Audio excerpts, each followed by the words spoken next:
The storm had been following him for hours. Not the kind that rolled in with wind and rain, but something worse, something that crawled across the sky like a living thing. The clouds above the barren world glowed faintly blue, cracking with silent energy. The ground trembled every few minutes as if the planet itself was uneasy. The human ran anyway. His name was Elias Cade, though no one on this world knew that, and at this moment it did not matter. His breathing was rough, each step heavier than the last. The scanner strapped to his arm flickered uselessly, its screen cracked from a fall earlier. His suit was torn at the shoulder, insulation burned away by a near strike of electromagnetic lightning. He had been trained for hostile worlds. Humanity had learned the hard way how unforgiving the universe could be, but this planet was different. It did not just try to kill visitors, it seemed to watch them. Elias stumbled as the ground beneath him shifted, stones rolling as if pushed from below. He barely caught himself before falling face first into the dust. His heart hammered in his chest. He pushed up on shaking arms and forced himself to keep moving. Behind him, something moved. He did not look back. He had learned that lesson already. The air grew sharp and dry, static crawling over his skin.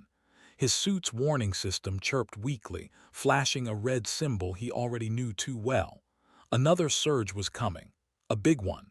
There was nowhere to hide. The land stretched flat and empty, broken only by low rock ridges and strange crystal growths that hummed softly when the storms came. No caves, no cover, no shelter. Then he saw her.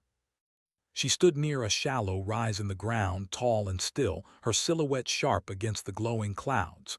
Her skin reflected the stormlight in muted shades of silver and gray. Long limbs, narrow frame, eyes too large to be human. Alien, very alien. Elias slowed, confusion cutting through his fear. He had not detected any local life forms. The surveys had shown this region as uninhabited. She turned her head and looked directly at him. Her eyes widened. For half a second, neither of them moved. The storm roared overhead, energy building like pressure before an explosion.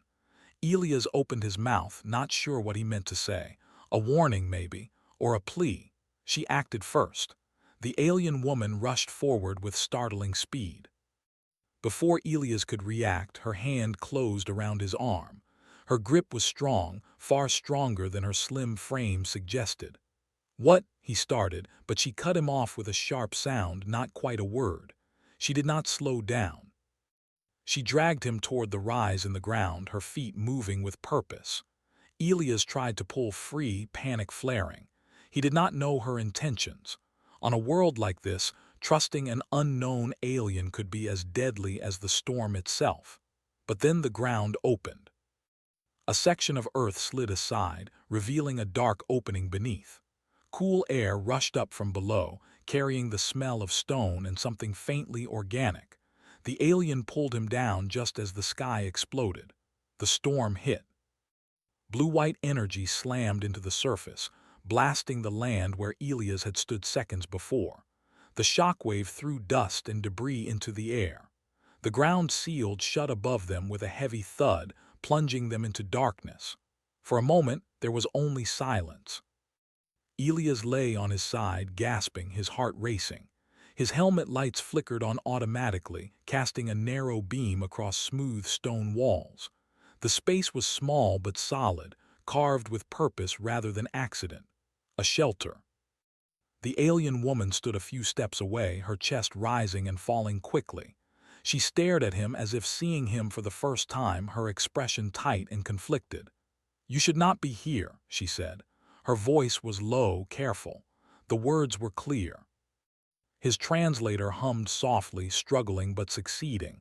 Elias blinked in surprise. "You speak my language." "I speak many," she replied. "None of them prepared me for this." She looked up at the sealed ceiling, then back at him. Something like fear crossed her face. "What did you do?" Elias asked, pushing himself into a sitting position. His body ached, but he was alive. "You saved me." Her jaw tightened. "Yes, and that is the problem." The shelter lights slowly brightened, revealing more of the space. Smooth walls etched with faint symbols. Embedded nodes that pulsed softly, responding to the storm above. This was not a simple hideout. It was advanced, ancient, and deeply connected to the planet. Elias glanced at the walls, curiosity fighting with exhaustion. This place, it's incredible. It is forbidden, she said flatly. The word hit harder than he expected. She turned away from him, pressing her palm against the wall. The shelter responded, symbols shifting, light patterns changing. Elia's scanner beeped weakly, suddenly alive again. "That's strange," he muttered. "My equipment, it's working now." Her shoulders stiffened. "Of course it is. The shelter has accepted you." Elias frowned. "Accepted me?" She faced him again, her eyes dark. "By bringing you inside, I have bound you to this place, to me, and to the planet."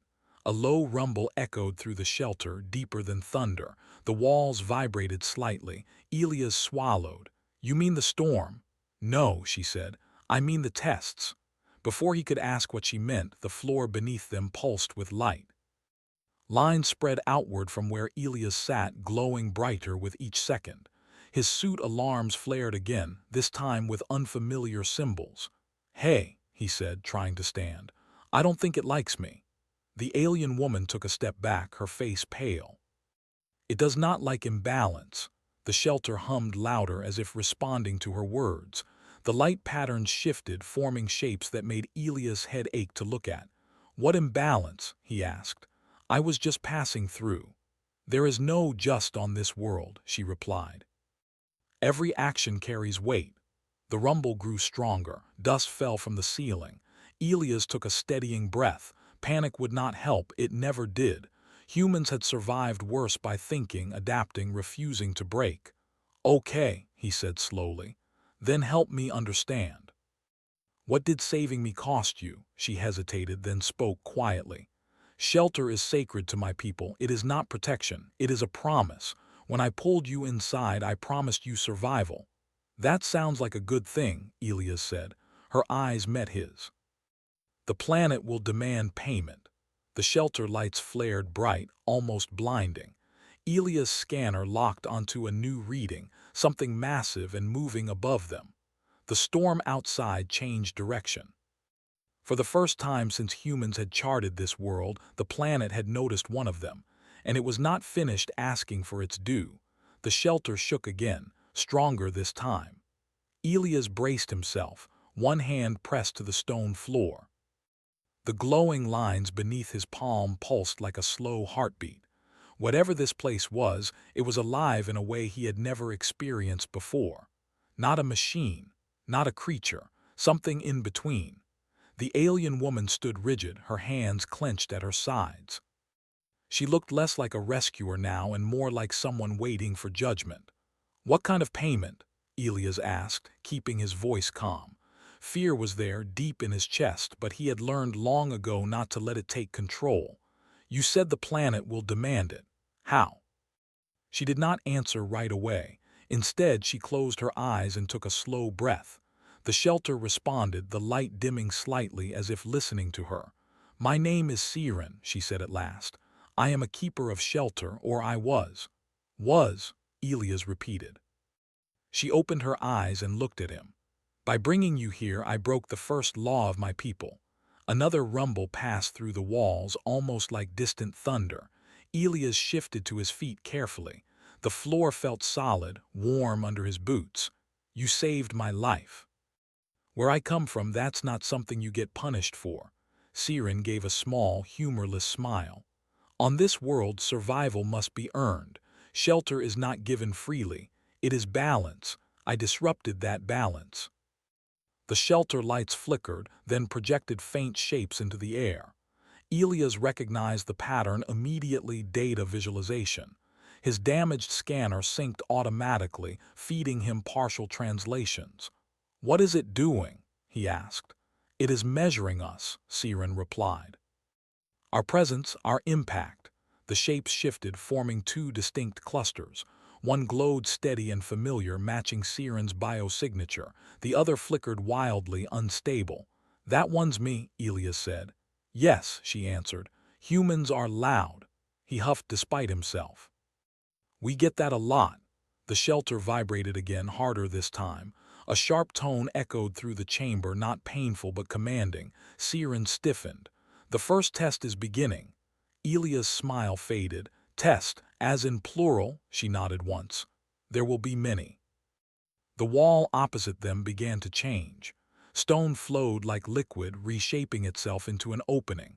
Cold air rushed in, carrying dust and the faint electric scent of the storm. I thought the shelter was sealed, Elia said. It was, Siren replied. Now it is opening because it must. Outside, the land had changed. Where flat ground had stretched before, now jagged ridges rose like broken teeth. Crystals jutted from the earth, glowing brighter than before. The sky above twisted in slow spirals of light, the storm no longer random but focused. Watching, Elias swallowed.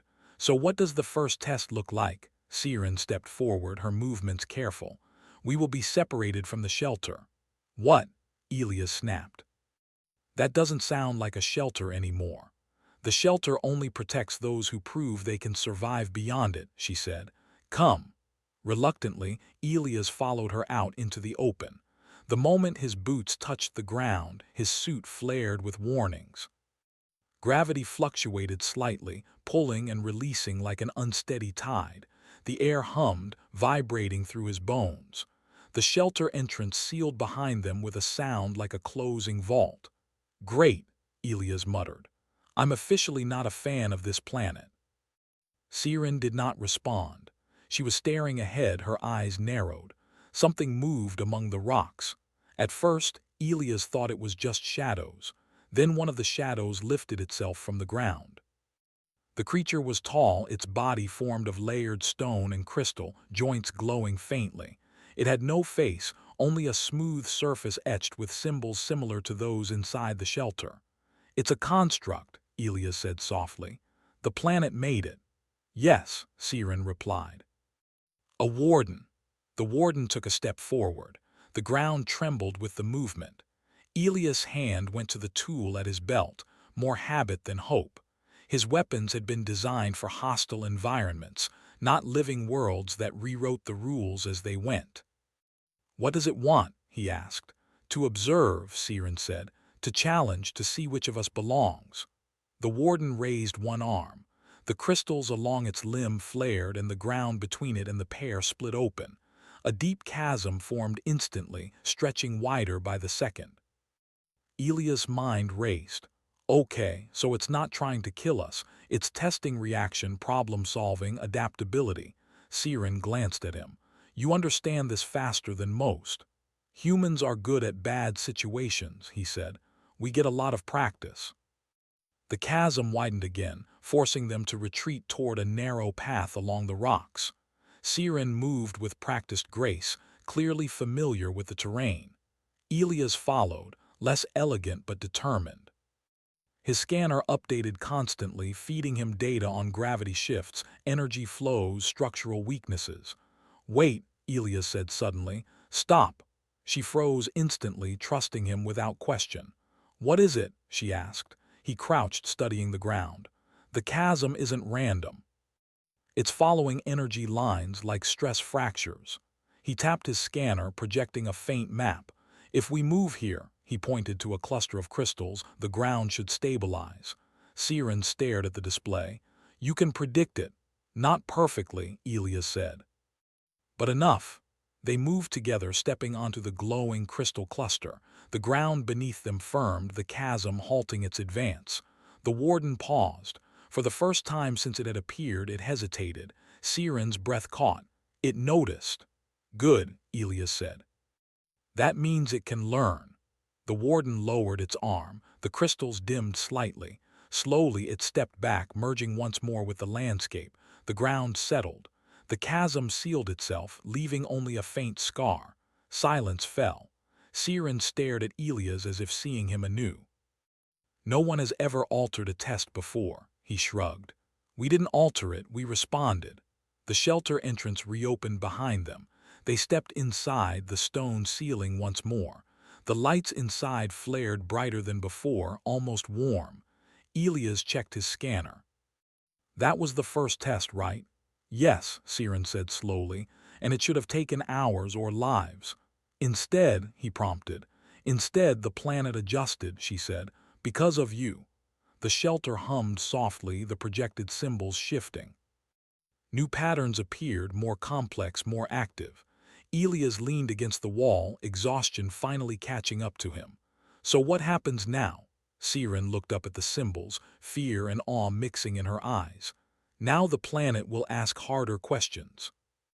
Outside, far beyond the shelter, the storm changed course again, not in anger but in curiosity.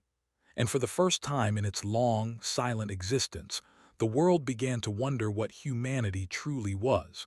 The shelter did not let them rest for long. Elias had barely lowered himself onto the smooth stone floor when the humming changed pitch. It grew sharper, more focused, like a mind turning inward. The light patterns on the walls twisted into new shapes, tighter and faster than before. Siren noticed it at the same time. She straightened slowly, her expression tense. "It is not satisfied." Elias let out a slow breath. "Of course it is." He pushed himself back to his feet, ignoring the ache in his muscles. Fatigue was dangerous here. This world did not care how tired someone was. It only cared what they did next. The shelter walls rippled and symbols flared brighter than before. Elias' scanner chimed, pulling data faster than it could fully translate. His suit struggled to keep up. "This is different," he said. "The energy patterns, they're deeper." "Like it's not testing movement anymore," Siren nodded. "The first test was survival, the second was adaptation." Her voice dropped. "The third is truth." "Truth about what?" Elias asked. She did not answer. The floor beneath them softened, sinking slightly. Elias staggered, then steadied himself as the shelter reshaped around them. Stone flowed upward, forming a wide chamber where the walls curved inward like the inside of a massive shell. In the center of the room, light gathered. It twisted and folded, shaping itself into a scene. Elias' breath caught. He was no longer looking at stone walls. He was looking at Earth. Not the Earth of cities and lights, but a scarred version. Broken land, ruined structures, smoke rising into a darkened sky. He recognized the place instantly, even though he had not been there in years. "Is this a memory?" he whispered. "Yes," Siren said softly. "Yours." The air shifted and figures appeared, humans in damaged armor, moving through rubble. Elias saw himself among them, younger, harder, his face marked with exhaustion and grief, his hands clenched. "I didn't choose this," he said. "I didn't bring it with me." "The planet does not accuse," Siren replied. "It examines." The memory moved forward. A building collapsed under enemy fire. Elias saw himself running, shouting orders. He remembered the heat, the dust, the sound of metal tearing apart. He remembered dragging someone from the wreckage. Not everyone survived. The scene froze on the moment he had to let go. The moment he chose to pull one person free instead of another, the shelter grew silent. Siren watched Elias carefully. "This is the price it weighs," she said. "Your choices, your impact." Elias swallowed hard. "That's not fair." "No," she agreed, "but it is honest." The scene shifted again. Now it showed humans spreading across space, ships cutting through darkness. Worlds changed, reshaped, sometimes healed, sometimes harmed. Elias saw both. Progress and destruction, hope and loss all woven together. The light intensified, pressing in around them. The shelter spoke, not in words but in pressure, in sensation. Elias felt it pushing against his thoughts, asking questions without language. Why do you endure? Why do you change what you touch? Why should you remain? Elias' knees weakened. He dropped to one knee, breathing hard. His suit alarm screamed, then cut out entirely. The shelter did not care about technology. "This is wrong," he gasped. "It's not just testing me, it's judging my species." Siren's voice trembled. "That is what comes after imbalance." The pressure increased. Elias felt memories surfacing unbidden. Childhood, training, loss, hope. Stubborn, painful hope that refused to die even when logic said it should. He realized something then. The shelter was not asking him to defend humanity. It was asking him to explain it. Elias forced himself to stand. "Stop," he said aloud. The pressure paused just slightly. Elias lifted his head, meeting the glowing center of the chamber. "You're doing this wrong." The light flared. Siren gasped. "Elias, you must not. You're looking for balance," he continued, his voice shaking but firm. "For clean answers, for neat outcomes. That's not how we work." The memories shifted again, uncertain. "We don't survive because we're perfect," Elias said. "We survive because we're not. We make mistakes. We hurt each other. We hurt worlds. And then we learn, slowly, painfully." The pressure wavered. "You want to know why we endure?" he asked. "Because we don't stop trying to do better even when we fail." The shelter's hum deepened, no longer sharp but thoughtful. Siren stared at him, stunned. "You are speaking to it." "Yeah," Elias said softly, "and it's listening." The light shifted once more, forming a new image.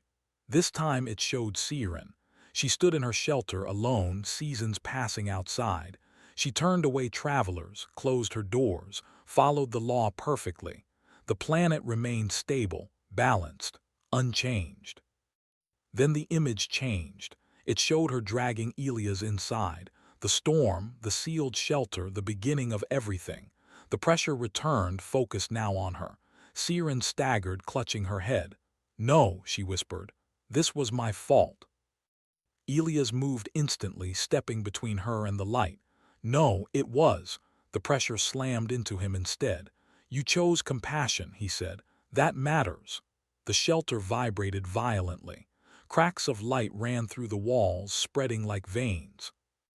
Elias' vision blurred as the weight pressed down on him. "Elias," Siren cried. He dropped to both knees, teeth clenched. "It's trying to decide which of us broke the balance," he said through strained breaths. "It wants to claim one of us."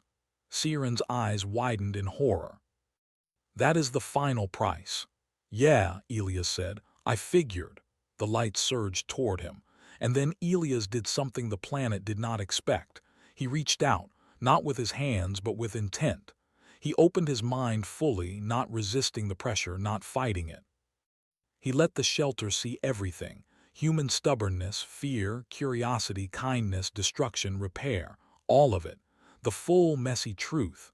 If you want balance, he thought, then see what imbalance becomes over time. The pressure faltered. The shelter's hum shifted again, lower now, almost uncertain. The light pulled back, reshaping. Siren felt it too. The crushing weight eased, replaced by something else. Confusion. The images around them dissolved, leaving only the glowing core. The shelter spoke again, not as a force but as a presence. "The choice is incomplete." Siren stared at the light. "What does that mean?" Elias slowly got to his feet, his legs shaking. "It means you can't judge us the way you judge everything else." The light pulsed. Variables detected. Elias gave a tired, crooked smile. "Yeah, that's us." The shelter fell silent.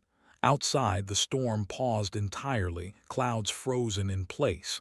The planet had reached a conclusion, but it did not know what to do with it yet. And that uncertainty, Elias realized, might be the most dangerous test of all. The silence did not feel like peace. Elias stood in the center of the shelter, breathing slowly, waiting for the crushing pressure to return. His body ached, his head rang, but the weight that had nearly broken him was gone. In its place was something far more unsettling: indecision. The shelter lights dimmed until the chamber was lit only by a soft glow. The walls stopped moving. The humming sound faded into a deep, steady tone like a distant heartbeat. Siren slowly lowered herself to the floor, one hand braced against the stone. Her face was pale, her breathing uneven. "It has never stopped like this before," she said quietly. Elias glanced at her. "Is that bad?" "Yes," she answered without hesitation. "The planet does not pause, it acts." "Well," Elias said, forcing a small smile, "first time for everything." The shelter responded to his words with a faint ripple of light, as if acknowledging him. Siren looked at him sharply. "Do not provoke it." "I'm not," Elias said. "I'm communicating." He checked his scanner. It was no longer flashing warnings. Instead, it displayed complex patterns he had never seen before, streams of data flowing in ways that did not match any known system. "This thing," he muttered, "it's not just testing survival, it's learning." Siren's eyes widened. "That is not possible." "It is now," Elias replied. The floor beneath them pulsed and a new projection formed in the air. This time it was not a memory, it was a map. Elias leaned forward studying it. "That's the planet," he said, "but not the surface. Its layers, systems, feedback loops." Siren stared in awe. "No keeper has ever seen this." "Because you weren't part of the system," Elias said gently. "You were maintaining it." The light shifted, zooming in on 2 points, the shelter and Elias himself. Lines connected them, branching outward across the map. Siren's voice trembled. "You are integrated." Elias exhaled slowly. "Yeah, I figured that out when it tried to crush my soul." The shelter's tone deepened, vibrating through their bones. The projection changed again, showing a single, clear pattern, an exchange. Siren shook her head. "No, it cannot be." Elias followed her gaze. "What?" "It is offering a transfer," she said, "the burden of imbalance." Elias felt a chill run through him. "To who?" "To you." The shelter brightened slightly, as if confirming it. Siren surged to her feet. "No, this was my action, my failure. I will not allow—" "Stop," Elias said firmly. She froze. He met her eyes, his expression calm but resolute. "You didn't fail. You chose to help someone. Where I come from, that's not a crime." "It will destroy you," she said. "The planet's weight, its demands, no single being can endure it." Elias glanced back at the projection. "You're wrong." She stared at him in disbelief. "We don't endure by being alone," he continued. "We endure by adapting, by changing how the problem works." The shelter reacted immediately. The projection shifted, lines rearranging, forming new pathways. Siren's breath caught. "It is responding to your intent." "Good," Elias said, "because I'm not agreeing to be a sacrifice." The shelter's hum rose, uncertain again. The exchange pattern flickered. Elias stepped closer to the glowing core. His body screamed at him to stop, but he ignored it. "You want balance," he said aloud. "But balance doesn't mean removal, it means redistribution." The light pulsed. "You isolate stress until something breaks," he continued. "That works for systems that don't grow, but I don't think you want to stay the same forever." The shelter trembled, not violently this time, but thoughtfully. Siren watched, her heart racing. She had spent her life believing the planet was perfect, unchanging, absolute. Now it was listening to a human, an outsider, questioning its core logic. Elias raised his hand slowly, palms open. "Let me help you change how you test." The light dimmed, then flared brighter than ever before. The shelter spoke again, clearer this time. "Proposal required." Elias swallowed. "You don't need one person to carry the cost. You need a process." The projection expanded, showing the planet's systems again. "Turn punishment into adaptation," Elias said. "When imbalance happens, don't claim a life. Learn from it, spread the load, adjust." The lines on the map shifted, branching wider, distributing energy instead of concentrating it. Siren gasped. "You are rewriting the trials." Elias shook his head. "No, I'm showing you another way." The shelter's hum changed, smoother now. The crushing pressure did not return. The exchange pattern dissolved. Siren felt tears sting her eyes. "It is accepting it." Elias sagged slightly, relief washing through him. "Good, because I don't think I could survive another round of that." The shelter lights warmed, casting a gentle glow over the chamber. The walls smoothed, cracks of light sealing themselves. Outside, the storm began to move again, but differently. Not hunting, not circling. Flowing, Siren sank back to the floor, overwhelmed. "You have changed everything." Elias sat beside her, exhaustion finally catching up. "So did you. You just didn't realize it." She looked at him, really looked at him, and for the first time did not see danger or imbalance. She saw possibility. What happens now? She asked. Elias checked his scanner again. New readings filled the screen, stable, cooperative. Now, he said, the planet starts asking better questions. The shelter pulsed softly, almost approving. Far beyond the shelter, across the surface of the world, ancient systems adjusted. Trials softened. Tests evolved. The planet, for the first time, was not just measuring survival. It was learning how to share it. And somewhere deep within its vast, silent mind, a simple truth took root. Humanity was not a problem to be removed. It was a variable that could teach even a living world how to grow. The shelter opened slowly, not with force but with care. Elias stood near the entrance, watching as the stone folded back into the ground. Light from the outside spilled in, soft and steady. The storm clouds were still there, but they no longer burned the sky. They drifted instead, calm, almost thoughtful.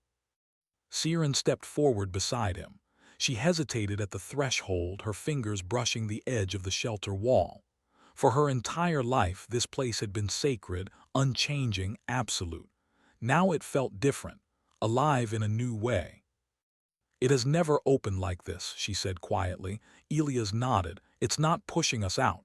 "No," she agreed. "It is inviting."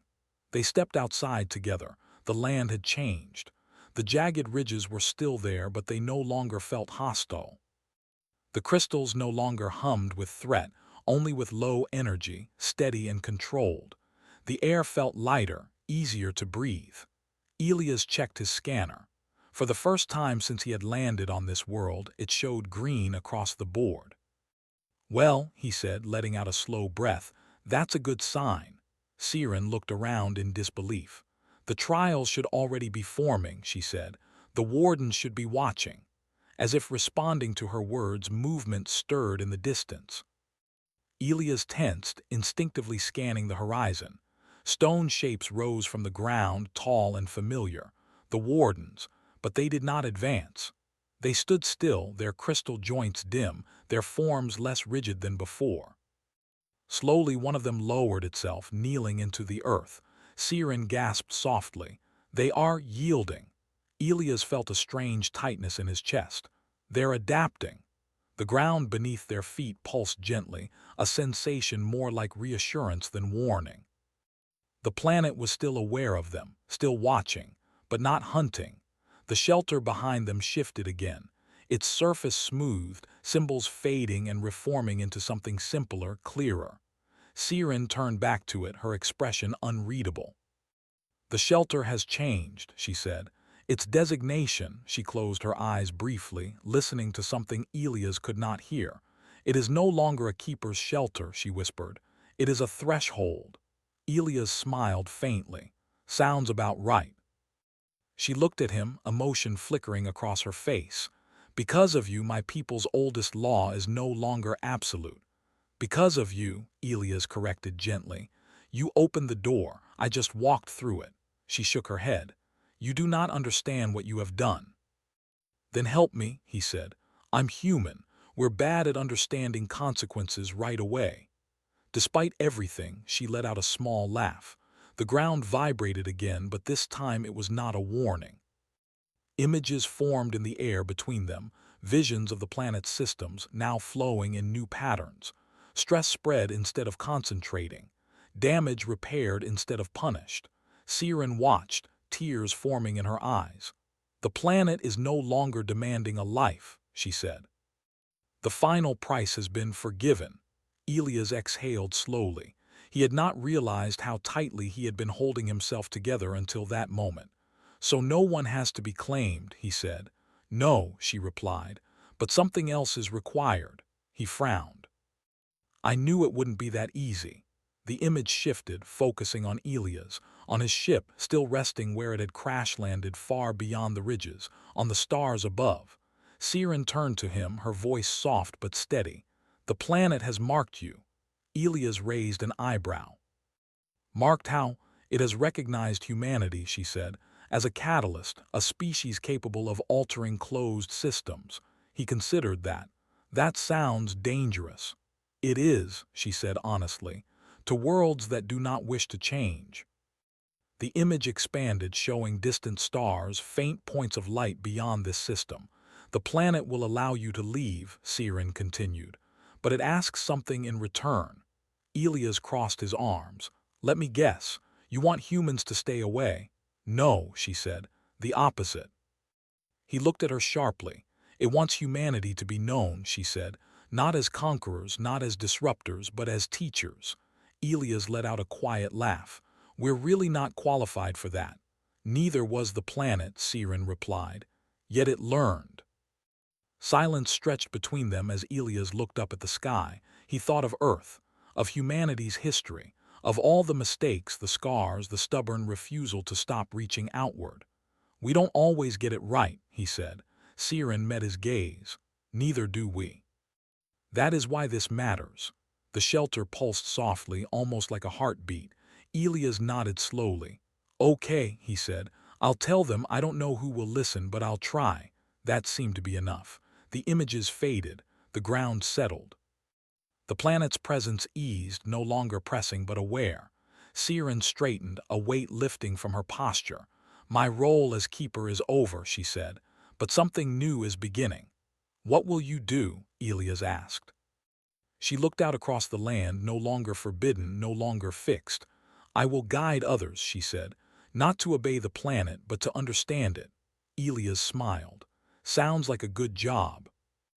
They walked together across the changed ground, toward the distant rise where Elias' ship waited. The path formed naturally beneath their feet, stable and clear. When they reached the ridge, Elias stopped. He turned to Siren, suddenly aware of how much had changed in such a short time. I don't know if I'll ever come back, he said. She inclined her head. You will not need to, he frowned. That's not very comforting. A faint smile touched her lips. Because you will carry this world with you, and others will follow. Elias looked at the horizon one last time, committing the sight to memory. Then he extended his hand, an old human gesture. After a moment, Siren took it. The contact was simple, honest. When Elias finally boarded his ship and powered it up, the planet did not resist. The ground supported the launch. The sky parted gently. As the ship rose into orbit, Elias sent a single message through human channels, marked with the highest priority. Not a warning. An invitation. Below him, the planet watched the stars with new understanding. For the first time in its long existence, it was not alone in the universe. And far beyond this system, other worlds, old, closed, certain of their perfection, would soon learn a dangerous truth. Humanity did not merely survive hostile worlds. It taught them how to change.